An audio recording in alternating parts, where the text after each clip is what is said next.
Hey guys, it's Alyssa Marie, your intuitive reader. I hope you all are having a fantastic day. Today we are going to be talking about an exercise that I have been given by the Mintakans. I do channelings from different star beings, and the Mintakans are one that have given me this particular exercise that they feel humanity should use, and that is why I am giving it to you guys today, how to do it, what it's about. But before you guys get into the video here, before I do, I would like to remind you, if you're interested in a personal reading, if you're interested in crystals, got tons of crystals, decks, guided meditations, the link to my Etsy is down below, as well as if you guys could please subscribe. When you subscribe, it helps me out so much. And if you click that notification bell so you don't miss out on any future content, I try to have a regular upload schedules of Tuesday and Thursdays. So let's go ahead and get into it. So what the Mintakans deemed this is the mirror exercise. And what this mirror exercise is in a way, it lets us feel our ancestors' pain, our ancestors' happiness, and things our ancestors want to bring forth. So, I believe that we have lived many lifetimes, right? You probably do too. If you don't, that's okay. But we have lived many lifetimes, per my opinion. And we have lived many lifetimes as humans and as other beings, probably animals, maybe even plants, who knows?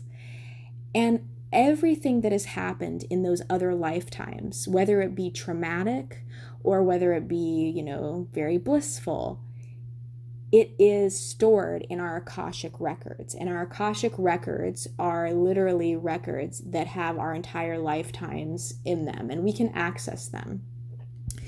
And I'm going to tell you how, okay? I'm going to tell you how to do this exercise. So here's the how-to part. So you don't have to do the exercise right now, but listen to this and then do it when you can. So what you will need for this exercise is really simple. You're going to need a piece of paper, a pen or pencil, and then you're going to need a mirror, okay? And then you're going to need at least 1 minute of your time. So as you do this exercise more often, you're going to want to increase the time in which you do the exercise. So you might start with 1 minute, then you might go to 2, and then eventually it might get up to the point of, 30 minutes, which sounds kind of crazy, but we'll talk about it. So what you do is it involves staring and gazing into a mirror. And I want to tell you, before we get into this, that this is something that used to creep me out and still kind of does. Like, I used to talk about to my sister about this and to my husband, and they wouldn't know what I'm talking about. I'd say, well, I'm not talking about you look in the mirror, you check your outfit, you check your hair, you're like, okay, I'm good, you go. I'm talking about if you just actually stand and look at the mirror at yourself and look into your eyes. Sometimes I'd feel a little uneasy, and I'd say, sometimes I look in the mirror and I don't feel like it's me anymore. And my husband would be like, what do you mean? My sister, what do you mean? And now that I've done this research, I've realized that's because, yeah, it is me in there, but it's also thousands of other people in there, thousands of other beings, because, right, we share this soul. Our soul is the same, but our body is what changes.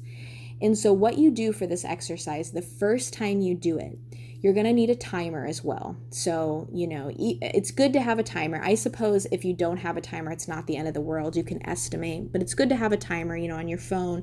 You set it for a minute. Have your paper and pencil handy. You're going to literally stare into your reflection, and you're going to look into the eyes, because the eyes are the window of the soul, right? We hear that all the time.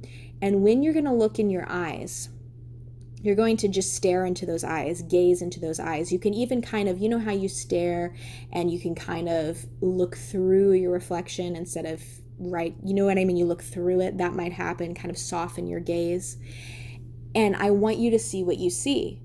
And see, sometimes you're going to see some things about you, because there's a lot about you that's in there. You might see the time where, for me, example, my dad, said this terrible thing to me. That might come through.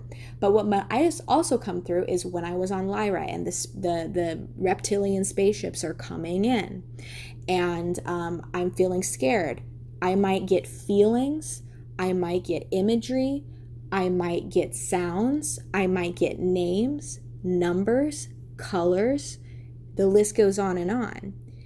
I'm going to feel all I feel for that 1 minute. It's going to be connected to me, but it's going to be connected to others as well.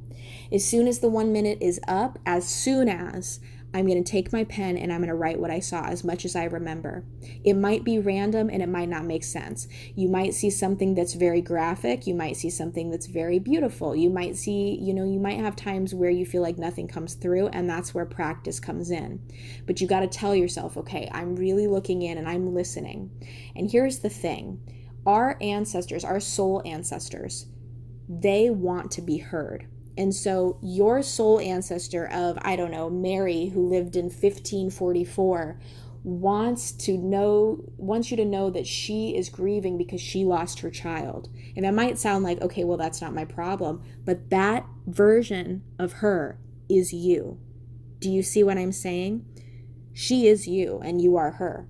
And so you don't have to be consumed by that grief, but you would write down, maybe her name didn't come through, but you would write down grief, losing a baby. Okay, you write that down. And so after you're done writing things down, sometimes they'll be specific, sometimes vague. You are then going to read through it, preferably out loud. You're going to read the things. It doesn't have to be complete sentences at all. Just write it down, word vomit, right? Read it out loud as you're looking into the mirror, and say to your soul ancestors, I hear you and I'm listening, okay? And then what you're going to do is you're going to take that piece of paper and you're going to throw it away.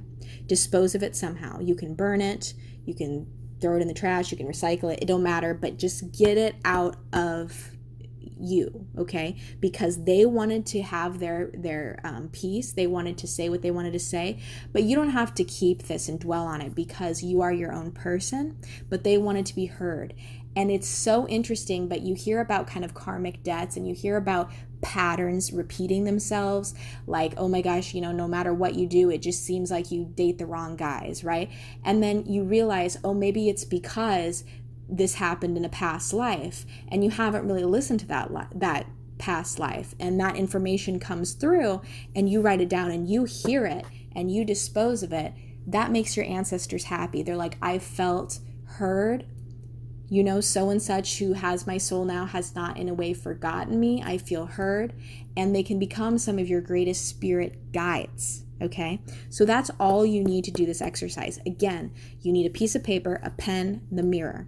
And I want you guys to do this experiment. You do not have to share this information with anyone. This is totally your journey. And you're going to be surprised what comes through. Because sometimes you're having a great day. And then, I've done this before. I'm having a freaking great day. And I look at, sometimes I don't even realize what I'm writing until I'm done. And I look and it's like broken. Depression, loneliness. I'm like, what? And then I realize, yeah, sometimes it's me and this is repressed emotions, but a lot of times it's other people's emotions, other souls, or not other souls, but other ancestors' emotions coming through into this message. And I hope that makes sense. Okay. And it can be hard, it can be emotional. Okay, I'm not going to lie. It can be an emotional process. And here's the thing. This is how I feel like we can find out a lot about our repressed memories too. I mean, in past lifetimes, but in this lifetime as well. You might have repressed memories come through during this exercise. Because to be honest with you, think about this. How many times do you actually look into the mirror and gaze into your own eyes? Very rarely. You don't really do that because people would think it's kind of weird. It's not weird, and it's honestly a great spiritual tool.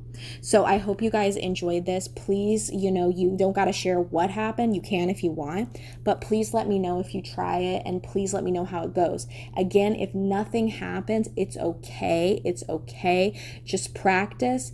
And, start doing it. And you don't got to do it every day. I think a great time to do it is maybe once a week, maybe a couple times a week. And then when you start mastering it and increasing time, you can do more often.